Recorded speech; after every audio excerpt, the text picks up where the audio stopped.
புதிய சேனலை சப்ஸ்கிரைப் செய்து எம்மோடு இணைந்திருங்கள். வெல்கம் டு சிலோன் செய்திகள். இன்று அக்டோபர் மாதம் 15ஆம் தேதி 2020. கத்தாரின் செய்திகளை ஒரு கண்ணோட்டமாக பார்க்கலாம். கத்தாரில் வருகின்ற வெள்ளிக்கிழமை முதல் புதிய சீசன் தொடக்கம். கத்தார் நாட்டில் வருகின்ற அக்டோபர் 16ஆம் தேதி முதல் அல் வசீமி சீசன் தொடங்க உள்ளதாக கத்தார் வானிலை ஆய்வுத்துறை தெரிவித்துள்ளது.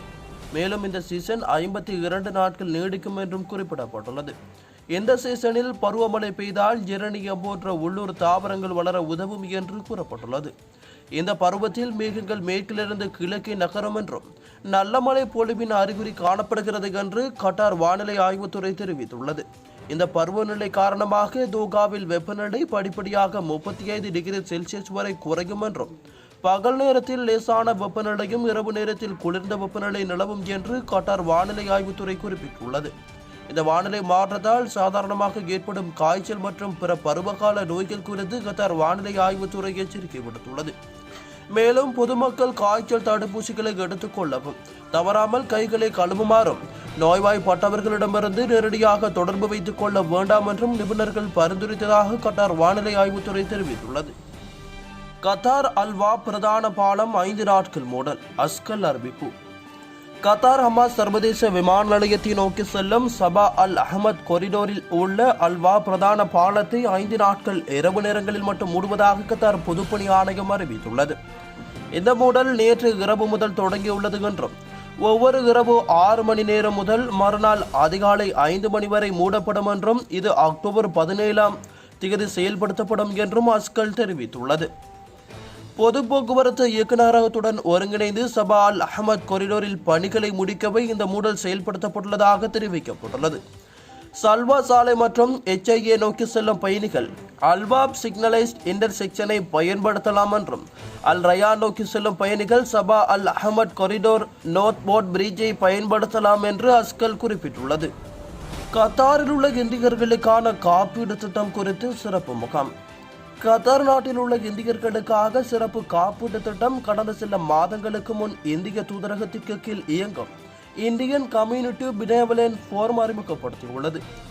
இந்திய தூதர் மற்றும் ICBF நிர்வாகிகள், தமிழ் மக்கள் உட்பட அனைத்து இந்தியர்களுக்கும் இதில் இணையவும் மற்றும் பொதுநல அமைப்புகள் இதனை மக்களிடம் கொண்டு செல்லவும் கேட்டுக்கொண்டுள்ளனர்.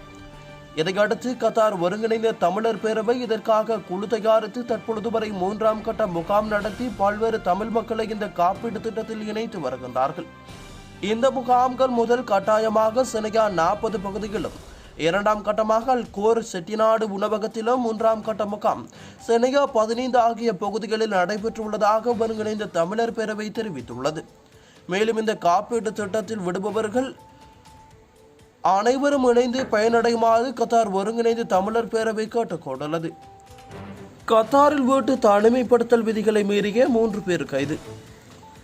கத்தாரில் வீட்டு தனிமைப்படுத்தல் விதிகளை மீறியதற்காக மேலும் 3 நபர்களை அதிகாரிகள் கைது செய்துள்ளதாக கத்தார் செய்தி நிறுவனம் தெரிவித்துள்ளது. கொரோனா வைரஸ் மக்களிடையே பரவுவதை கட்டுப்படுத்த கத்தார் முயற்சித்து வரும் வேளையில் அரசாங்கத்தின் உத்தரவுகளை சிலர் மீறி பொது சுகாதாரத்திற்கும் பாதுகாப்பிற்கும் ஆபத்தை ஏற்படுத்தி வருகின்றனர் என்பதாக கூறப்பட்டுள்ளது. கத்தாரில் வீட்டு தனிமைப்படுத்தலுக்கு உட்படுத்தப்பட்ட குடிமக்கள் மற்றும் குடியிருப்பாளர்கள் அனைவரும் தங்கள் பாதுகாப்பு மற்றும் பிறரின் பாதுகாப்பை உறுதிப்படுத்த அமைச்சகம் குறிப்பிட்டுள்ள விதிகளை கண்டிப்பாக கடைபிடிக்குமாறு அதிகாரிகள் வலியுறுத்தியுள்ளனர். முன்னதாக கத்தாரில் வீட்டு தனிமைப்படுத்தல் விதிகளை மீறியதற்காக கடந்த வெள்ளிக்கிழமை அன்று 3 பேரை அதிகாரிகள் கைது செய்துள்ளது குறிப்பிடத்தக்கது. கத்தார் வருபவர்களுக்கான தனிமைப்படுத்தும் காலம் டிசம்பர் 31 வரை நீட்டிப்பு. கத்தார் நாட்டவர்கள், குடியிருப்பாளர்கள் மற்றும் விசா வைத்திருப்பவர்கள் உள்ளிட்ட அனைத்து வருகையாளர்களுக்கும் கட்டாய தனிமைப்படுத்துதல் டிசம்பர் 31, 2020 வரை நீட்டிக்கப்படுவதாக டிஸ்கவர் கத்தார் இணையதளத்தில் தெரிவித்துள்ளது. கத்தார் நாட்டவர்கள், அவர்களின் குடும்ப உறுப்பினர்கள், நிரந்தர வதிவிட அட்டை உள்ளவர்கள் அல்லது விதிவிலக்காக அங்கீகரிக்கப்பட்ட விசா வைத்திருப்பவர்களுக்கு கத்தார் வருவதற்கு அனுமதி வழங்கப்படும் என்பதாக கூறப்பட்டுள்ளது. QID வதிவிட அனுமதி வைத்திருப்பவர்கள் கட்டார் போர்ட்டல் மூலம் பயணத்திற்கு விண்ணப்பிக்கலாம் என்றும் அதில் வீடு அல்லது ஹோட்டல் தனிமைப்படுத்தல் குறித்து குறிப்பிடப்பட்டிருக்கும் என்றும் தெரிவிக்கப்பட்டுள்ளது.